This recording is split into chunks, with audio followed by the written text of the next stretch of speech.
प्रिय शिक्षार्थियों, आप सभी का स्वागत है आपके अपने हिंदी सारथी आरएस क्लासेस यूट्यूब चैनल पर। मेरी तरफ से आप सभी को सप्रेम नमस्कार।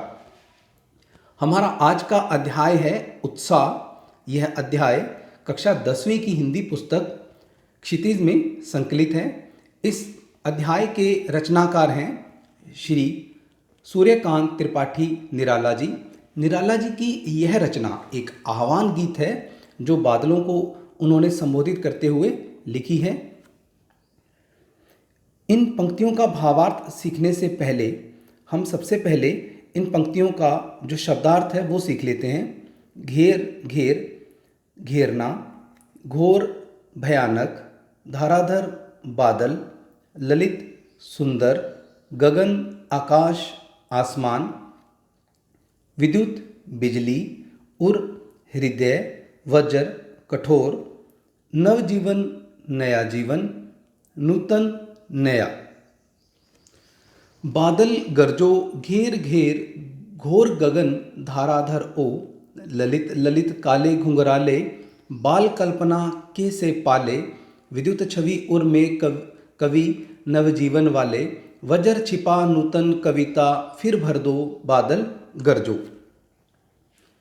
इन पंक्तियों के अंदर निराला जी ने बादलों को आह्वान करते हुए कहा है कि बादल गरजो, आप गरजो, घेर घेर, घोर गगन धाराधर ओ। हे बादलों, तुम पूरे आकाश को भयानक रूप से चारों तरफ से घेर लो। ललित ललित काले घुंघराले, बाल कल्पना कैसे पाले। हे बादलों, तुम बहुत ज़्यादा सुंदर हो। जो तुम्हारा स्वरूप है वो काले घुंघराले बालों के समान है, तथा तुम अबोध बालक जैसे जो छोटे बच्चे होते हैं वो कल्पनाएं करते हैं। कभी बादलों में वो हाथी घोड़े को देखते हैं तो कभी किस प्रकार की रचना को। इसी प्रकार से कवि कह रहे हैं कि आज आपने जो आपका सुंदर रूप है वो काले घुंघराले बालों वाला बना हुआ है। विद्युत छवि उर में कवि नवजीवन वाले, वज्र छिपा नूतन कविता, फिर भर दो बादलों गरजो।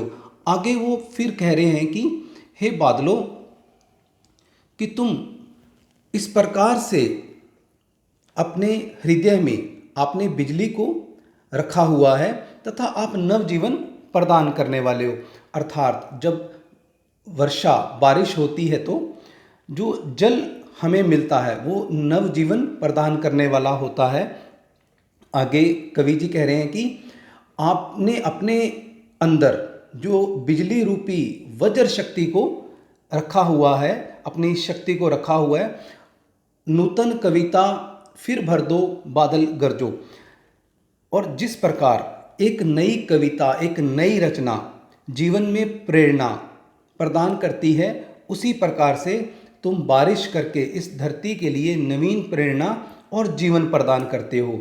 हे बादल, तुम गरजो और बहुत सारा घेर घेर कर पूरे धरती को पानी से लबालब कर दो, बादल गरजो। आगे की पंक्तियां। विकल विकल उन्मन थे उन्मन, विश्व के निधाक के सकल जन, आए अज्ञात दिशा से अनंत के घन, तप्त धरा जल से फिर शीतल कर दो बादल गरजो। विकल से अभिप्राय व्याकुल, उन्मन अनमना उदास, विषव संसार, निधाग गर्मी, सकल सभी सारे, जन लोग, तप्त गरम, अज्ञात अनजान, धरा धरती, शीतल ठंडा। आगे कवि जी कह रहे हैं कि विकल विकल उन्मन थे उन्मन, अर्थात अब वो बादलों को संबोधित करते हुए कह रहे हैं कि बहुत ज़्यादा गर्मी होने के कारण, विश्व भर में बहुत ज़्यादा गर्मी होने के कारण जो सब लोग हैं वो व्याकुल हो गए हैं, अनमने हो गए हैं, उदास हो गए हैं। आए अज्ञात दिशा से अनंत के घन, और तुम अज्ञात दिशा से, अज्ञात का मतलब जिस दिशा से पता भी ना चले कि कौन किधर से आ रहा है, तुम अज्ञात दिशा से आओ। अनंत, अनंत मतलब जिसकी कोई सीमा नहीं होती। घन से अभिप्राय बादल। आप अज्ञात दिशा से आओ और आपकी कोई सीमा ना हो। हे बादलों, आप तप्त धरा को जल से फिर शीतल कर दो, अर्थात तुम मूसलाधार बारिश कर दो और ये जो धरा हमारी धरती है गर्म हो गई है, जल से फिर शीतल कर दो, अर्थात तुम बारिश करके इस धरती को फिर से ठंडा कर दो।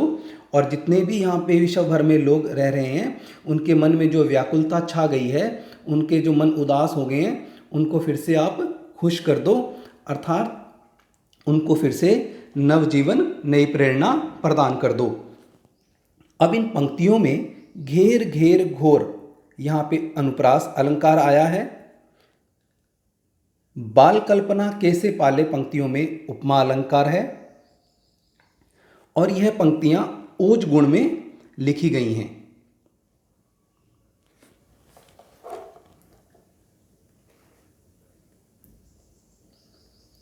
निराला जी ने यहाँ पर खड़ी बोली भाषा, हिंदी भाषा का प्रयोग किया है। तो यह थी हमारी उत्साह, जो हमारा अध्याय है, उनकी इन पंक्तियों का भावार्थ इस प्रकार से था। मुझे पूरी उम्मीद है कि आपकी जो वार्षिक परीक्षाएं हैं अभी चल रही हैं, उनमें आपके ये बहुत काम आएगी। मेरी तरफ से आपको हार्दिक शुभकामनाएं।